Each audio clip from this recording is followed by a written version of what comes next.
মুসলমানদের ঈমান কিনা যায় না, আলেম ওলামার রক্ত কেনা যায় না, আলেম ওলামার ঈমান বিক্রি করে না।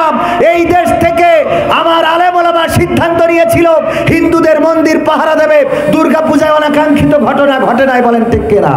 সুতরাং আলেম ওলামারা এই দেশ রক্ষা করার জন্য সবচেয়ে উত্তম দেশপ্রেমিক হিসাবে মনে করি এই আলেমদের হাতে ক্ষমতার রাস্তা ছেড়ে দিয়ে দেখেন, দেশ ভালো থাকবে, জাতি ভালো থাকবে, মানুষ ভালো থাকবে। আর যারা ওই যে মিজানুর রহমান আজহারি ভাই বলেছিল যে একদল খেয়ে গেছে আর একদল খাইতে চাই, অমনি মাথা গরম হয়ে গেল। আমি বললাম, বলতেছে ওরা যার শোনা যাবে না। আমি বললাম আপনি বোঝেনি নাই কার কথা বলেছে, কোন দলের নাম ধরেছে? কয় না। আমি বললাম আসলে বোঝাতে চেয়েছে একদল খেয়ে গেছে মানে আওয়ামী লীগ খেয়ে গেছে, আর একদল খাওয়ার জন্য বসে আছে মানে জামাত ইসলাম খাওয়ার জন্য বসে আছে। বলছে আমার পাগল বুঝাও কেন? এই জামাত ইসলামরা খায়। আমি বললাম আপনারা খান, আমরাও তো না। আমাদের নেতা বলেছে যে এইগুলো করা যাবে না।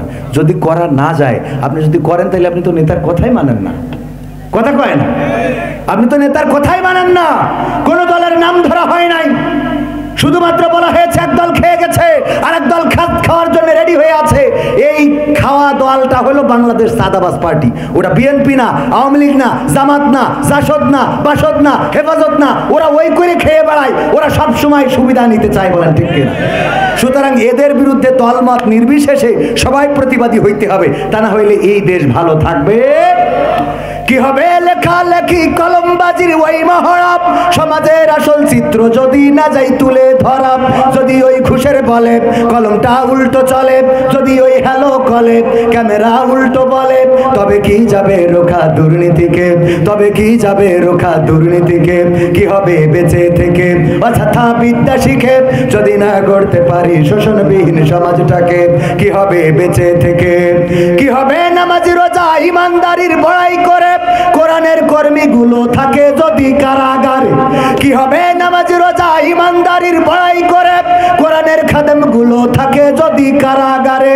মসজিদের কোণে বসে জিকির যত করো কইছে, জিকির আছে না নাই? এখন আবার নতুন জিকির উঠছে,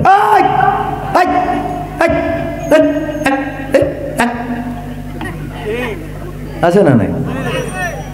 এমন জিকির শয়তান ওই জিকির দেখি কয় আমি এ দেশ থেকে চলে গেলাম, তোরা থাক। ঠিক না? ঠিক।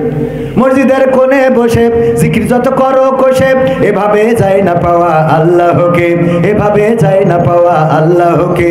কি হবে বেঁচে থেকে অযথা বিদ্যা শিখে যদি না গড়তে পারি শোষণবিহীন সমাজটাকে? কি হবে বেঁচে থেকে? কি হবে আলেম হয়ে ইমাম সেজে মসজিদেতে পারো যদি সত্য কথা উচ্চ স্বরে না বলিতে? কি হবে আলেম হয়ে ইমাম সেজে সমাজেতে পারো যদি সত্য কথা উচ্চ স্বরে না বলিতে?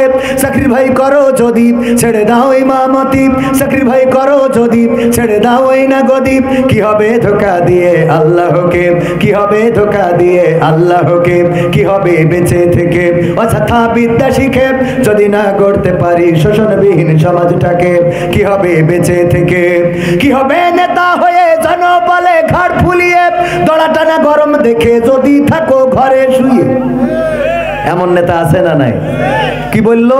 খেলা হবে, পালাবো না, পালাবো না, প্রয়োজন হলে ফখরুলের বাসায় গিয়ে উঠবো। বলেছে না বলে নাই? গেছে ফখরুলের বাসায়? গেছে? তাহলে পালাবো না বলে পালাই গেল, কথার সাথে কাজের মিল থাকলো? কি হবে? কি হবে নেতা হয়ে জনবলে ঘাড় ফুলিয়ে রাজপথ গরম দেখে যদি থাকো ঘরে শুয়ে? এর চেয়ে সেজে গুজে ভিলেনের সঠিক পোজে, এর চেয়ে সেজে গুজে ভিলেনের সঠিক পোজে। দিয়ে দাও অভিনয়ে দিব জীবনটাকে, দিয়ে দাও অভিনয়ে জীবনটাকে। কি হবে বেঁচে থেকে অযথা বিদ্যা শিখে যদি না গড়তে পারি শোষণবিহীন সমাজটাকে? কি হবে বেঁচে থেকে? কি হবে পুরুষ হয়ে জন্ম নিয়ে বাংলাদেশে যদি যাই ক্ষমতাটা ঘুরে ফিরে নারীর হাতে? কি হবে পুরুষ হয়ে জন্ম নিয়ে এই দেশেতে যদি যাই ক্ষমতাটা ঘুরে ফিরে নারীর হাতে? কি বা জবাব জবাব দেবে, কিভাবে মুখ দেখাবে, কি বা জবাব দেবে, কিভাবে মুখ দেখাবে আমাদের আগামী সেই প্রজন্মকে, তোমাদের আগামী সেই প্রজন্মকে? কি হবে বেঁচে থেকে অযথা বিদ্যা শিখে যদি না করতে পারি শোষণবিহীন সমাজটাকে? কি হবে বেঁচে থেকে? কি হবে, কি হবে আকাশ ছোঁয়া বিলাসবহুল বাড়ি গাড়ি না খেয়ে কত মানুষ পরপারে দিচ্ছে পাড়ি? কি হবে আকাশ ছোঁয়া বিলাসবহুল বাড়ি গাড়ি না খেয়ে কত মানুষ পরপারে দিচ্ছে পাড়ি? আজরাইল আসবে যবে মাটিতেই পড়ে রবে, আজরাইল আসবে যবে মাটিতেই পড়ে রবে, কোনো কাজে লাগবে না ওই প্রাসাদটাকে, কোনো কাজে লাগবে না ওই প্রাসাদটাকে।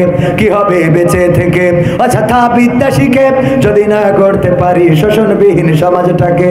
কি হবে বেঁচে থেকে? এই সমাজ আওয়ামী লীগেরাও চাই, বিএনপিরাও চাই, এই সমাজ জামাতও চাই, জাসদ চাই, বাসদ চাই। কোন দল চায় নাই যে এই দেশে বৈষম্য থাকবে, কোন দল চায় নাই এই দেশে শোষণ হবে। পাকিস্তানিরা শোষণ করত, তারা আমাদের উপরে জুলুম করত, আমাদেরকে মারতো ধরতো বলেই 1971-এ আমরা স্বাধীনতা যুদ্ধ করলাম, আর স্বাধীনতা যুদ্ধ করে একটা শোষণ মুক্ত সমাজ গড়তে চাইলাম। 1971 থেকে 75 যে ক্ষমতায় আসলো সে শোষণ মুক্ত করলো না। তারপরে এরশাদ আসলো, জিয়াউর রহমান আসলো, না শোষণ মুক্ত হলো না। এরপরে এরশাদ আসলো, না শোষণ মুক্ত হলো না। খালেদা জিয়া আসলো, না শোষণ মুক্ত হলো না। আবার শেখ হাসিনা আসলো, তাও হলো না। তারপরে আবার খালেদা জিয়া জামাত ইসলাম সহ আসলো, তাও হলো না। এরপরে আবার শেখ হাসিনা আসলো, 16টা বছর, 15.5-16 বছর ক্ষমতা ধরে থাকলো, তাও শোষণ মুক্ত হলো না।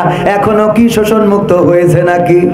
শোষণ মুক্ত ততদিন হবে না আপনি নোকিয়ার চার্জার নিয়ে আইফোনের মধ্যে ঢুকালে কি চার্জ হবে? চার্জ হবে? নোকিয়ার চার্জার যেমন আইফোনে ঢুকাইলে চার্জ হবে না, আইফোনের চার্জার যেমন নোকিয়ায় ঢুকাইলে চার্জ হবে না, তেমনি ভাবে আল্লাহর সৃষ্টি করা দুনিয়ায় আল্লাহর আইনের বাইরে যদি মানব রচিত কোনো আইন দিয়ে দেশ চালাতে চান তাইলে সেই দেশে শান্তি হবে। শান্তি হবে? আল্লাহ রাব্বুল আলামিন যে পথ বলে দিয়েছেন, যে রাস্তা বলে দিয়েছেন, সেই রাস্তার বাইরে যারাই চলবে তারাই ক্ষতিগ্রস্ত হবে। সেই রাস্তার বাইরে যখনই চলবে তখনই ক্ষতিগ্রস্ত হবে। আর আল্লাহ রাব্বুল আলামিন যে রাস্তা দিয়েছেন সেই রাস্তায় যদি চলে তবে আল্লাহর রহমত এসে যাবে। আল্লাহ রাব্বুল আলামিন সেই দেশের উপরে রহম করবেন, সেই দেশের মানুষের উপরে রহম করবেন, সেই দেশে বরকত হবে, ফসলে ফসলে ভরে যাবে। মরুর প্রান্তরে যে মাঝে মাঝে চিন্তা করি আমার দেশের মানুষ আসে সৌদি আরবে কাজ করার জন্য, অথচ এই মরুভূমিতে না আছে গাছ, না আছে সবজি ক্ষেত, না আছে বাগুনের ক্ষেত, না আছে পাট, না আছে সোনালী আঁশ, না কিছু নাই, শুধু কিছু খাজুর গাছ। এই খাজুর গাছ তাও সব জায়গায় নাই, সেগুলো বাঁচায় রাখার জন্য আবার পানির ব্যবস্থা করতে হয়। তাও তো সৌদি আরবে সব জায়গায় পাতাল থেকে পানি ওঠে না। যেই দেশ এত মরুভূমি, এত পাহাড়, এত পাথর, সেই দেশে আল্লাহ এত বরকত দিলেন যে বিশ্বের অন্যান্য দেশ থেকে সেই দেশে কামলা খাটতে যাওয়া লাগে। ঠিক না বেঠে? কেন দিলেন?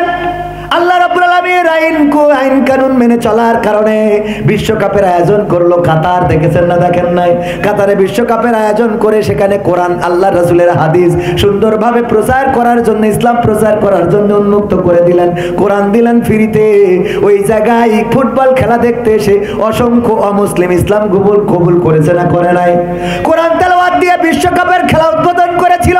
ওগো আমার ভাইয়েরা, কাতারে যেও দেখলাম সে দেশটাও মরুভূমি, মরুর প্রান্তর, সেখানে গাছ বাঁচানোর জন্য সরকার কত লাখ লাখ টাকা ব্যয় করে। সেই জায়গায় আমাদের দেশের মানুষ যায়। কাতারে এত বরকত কি করে হলো? আল্লাহ রাব্বুল আলামিন বরকত ঠেলে দিয়েছেন। এমনি ভাবে কুয়েতে গেলাম, সেখানেও একই অবস্থা।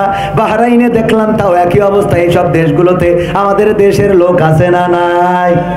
কথা কয় না, আছে না নাই? আল্লাহ বরকত ঠেলে দিয়েছেন। আল্লাহ বরকত তখনই দেবেন, দেখবেন একজন মসজিদের ইমাম 5,000 টাকা 10,000 টাকা বেতন পায়, সেই বেতনে তার সংসার চলে যায়।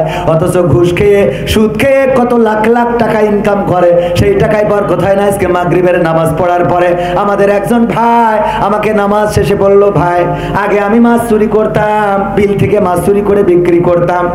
এইগুলো বিভিন্ন ভাবে টাকা জমা করার পরে আমি দেখলাম আমার গোয়ালের গরু গরু মারা গেল। আমি এক সিজনে মাছ যা বিক্রি করলাম 1 লাখ টাকাও হয় নাই, 2 লাখ টাকার গরু গোয়াল থেকে মারা গেল আজকে মাগরিবের কথা। ওয়াল্লাহি আল্লাহর কসম করে বলছি, তিনি যদি এই ওয়াজ শোনেন তাইলে বুঝবে যে তার ওয়াজটা আমি করেছি।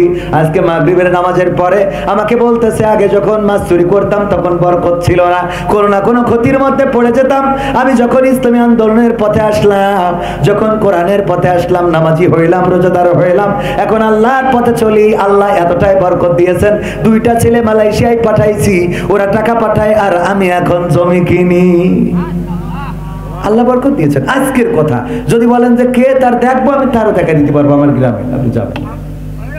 আজকে মাগরিবের নামাজের কথা, এভাবে অসংখ্য ঘটনা আছে। বরকত দেন কে? আল্লাহ বরকত ঢেলে দেন। ফাযকুরুনি আযকুরুকুম ওয়াশকুরুলি ওয়ালা তাকফুরুন। আল্লাহ বললেন তোমরা আমাকে স্মরণ করো, আমিও তোমাদের স্মরণ করব। তোমরা আমার জিকির করো, আমি তোমাদের স্মরণ করব। আর আমার নিয়ামত পাওয়ার পরে অকৃতজ্ঞ হইও না। আল্লাহর নিয়ামত পাওয়ার পরে যারা শুকরিয়া আদায় করে, আল্লাহ রাব্বুল আলামিন নিয়ামত বাড়িয়ে দেন। আলোচনা যেটা করছিলাম, আল্লাহর জমিন যিনি সৃষ্টি করেছেন, তিনি কিছু নিয়ম কানুনও বলে দিয়েছেন। সেই নিয়মের বাইরে চললে শান্তি আসবে না।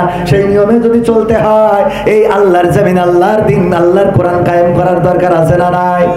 আল্লাহর কোরআন যদি কায়েম হয়ে যায়, চোর চুরি করলে হাত কেটে দেওয়া। আমি কবির বিন সামাদেশে যদি কাটা হাত দিয়ে ওয়াজ করতাম, ভাইয়েরা চুরি করা যাবে না। আপনারা বলতেন হুজুর আপনার হাতের এই অবস্থা কেন? আমি বলতাম আকমাড়াই করতে যেয়ে হাতটা চলে গিয়েছিল মেশিনের মধ্যে, আর ডাক্তার কেটে দিয়েছিল 17.5 বেড থেকে। আপনারা বলবেন হুজুর যাই বলেন তাই বলেন, আপনি কিন্তু এককালে চোর ছিলেন, এত লুকানোর কোনো দরকার নাই। ঠিক না বেঠে? এক হাত কাটলে সব ভালো হয়ে যাবে। ও আমার ভাইয়েরা, যদি কেউ চিন্তাই করে তাইলে এক পাশের হাত অপর পাশের পা কেটে দাও। আল্লাহর কোরআনের এই আইন যদি কায়েম হয়ে যায়, ওয়াজ করে বলা লাগবে না। সংসদ থেকে এই আইন যখন কায়েম হয়ে যাবে, ছিনতাইকারীদের যখন হাত পা কাটা হবে, তখন এই বাংলাদেশে আর গরু পাহারা দেওয়ার জন্য গোয়াল ঘরে, ওই গোয়াল ঘরে তালা লাগানো লাগবে না, লাইট জ্বালানো লাগবে না, সিসি ক্যামেরা লাগানো লাগবে না। রাস্তায় রাস্তায় বাঁশ ফেলে দিয়ে পাহারা দেওয়ার দরকার কি হবে? না, দরকার হবে না। এই জন্য আল্লাহর জমিনে আল্লাহর দিন কায়েমের দরকার আছে না নাই? আর আল্লাহর দিন কায়েমের বিরোধিতা করে কারা? আমি পবিত্র কোরআনের সূরা 2 নম্বর সূরা আল বাকারার 8 নম্বর আয়াত তেলাওয়াত করেছিলাম। আমিনান নাসি মাইয়াকুলু আমান্না বিল্লাহি ওয়া বিল ইয়াউমিল আখিরি ওয়া মা হুম বিমুমিনিন। আমার আল্লাহ বলছেন, মানুষের মধ্যে এমন কতগুলো লোক আছে যারা বলে আমরা আল্লাহতে ঈমান এনেছি, আমরা পরকালে বিশ্বাস পোষণ করি, কিন্তু আমার আল্লাহ বলছে, ওগো নবী শুনে নাও, ওরা আল্লাহকে বিশ্বাস করে না, ওরা পরকালে ঈমান আনে নাই। আসলে ওরা ঈমানই আনে নাই, আসলে ওরা ঈমানই আনে নাই। কথাটা কার? আল্লাহর কথা সত্য না মানুষের কথা সত্য? কার কথা সত্য? আল্লাহ বলছে ওরা ঈমান আনে নাই। এই সংখ্যা এখনো সমাজে আছে না নাই? এখনো সমাজে আছে। ওগো আমার ভাইরা, ওই যারা আছে তারা বলে আল্লাহর পরে আমাদের ঈমান আছে, রাসূলের পরে ঈমান আছে, অথচ যখন বলা হয় আল্লাহর কোরআন কায়েম করা হবে, তখন বলে কোরআনের সাথে রাজনীতির কোনো সম্পর্ক নেই। এই বলার লোক আছে না নাই? বলে কোরআনের সাথে কোনো রাজনীতির সম্পর্ক নেই। আমরা বলি মানলাম, তোমার কথা মেনে নিলাম, তবে কথা হলো কোরআন থেকে এটা বোঝাই দিতে হবে। কি থেকে? আপনাদের কষ্ট হচ্ছে? 2-1জনের মনে হয় পিসাব টিসাব লাগতেছে, নাকি শয়তানে চুলকাচ্ছে? ইয়া আইয়ুহাল্লাযীনা আমানু দুখুলু ফিস সিলমি কাফা ওয়া লা তাত্তাবিউ খুতুওয়াতিশ শাইতান ইন্নাহু লাকুম আদুউম মুবিন। আল্লাহ বলছেন যে তোমরা ইসলামের মধ্যে পরিপূর্ণভাবে দাখিল হয়ে যাও, শয়তানের পদাঙ্ক অনুসরণ করো না। কারণ কি? সে তোমাদের প্রকাশ্য দুশমন। এখানে বসে থাকলে খুশি হন কে আর বেজার হন কে? বসে থাকা থেকে যারা উঠে যাচ্ছেন তারা শয়তানকে বেজার করতেছেন, তার মানে আপনারা শয়তানের পক্ষের লোক। ঠিক না ভাই? ঠিক। কারণ আপনি জান্নাতের বাগান থেকে যদি উঠে যান 2-1জন, খুব বেশি না 2-1জন, আমার কথা হলো এই 2-1জন উঠবেন কেন? এই মাহফিল তো প্রতিদিন হয় না, হয় 2-1টা কথা আপনাদের যে শোনাতে পারছি, আপনারা শুনছেন, এটা আপনাদের কাজে লাগবে।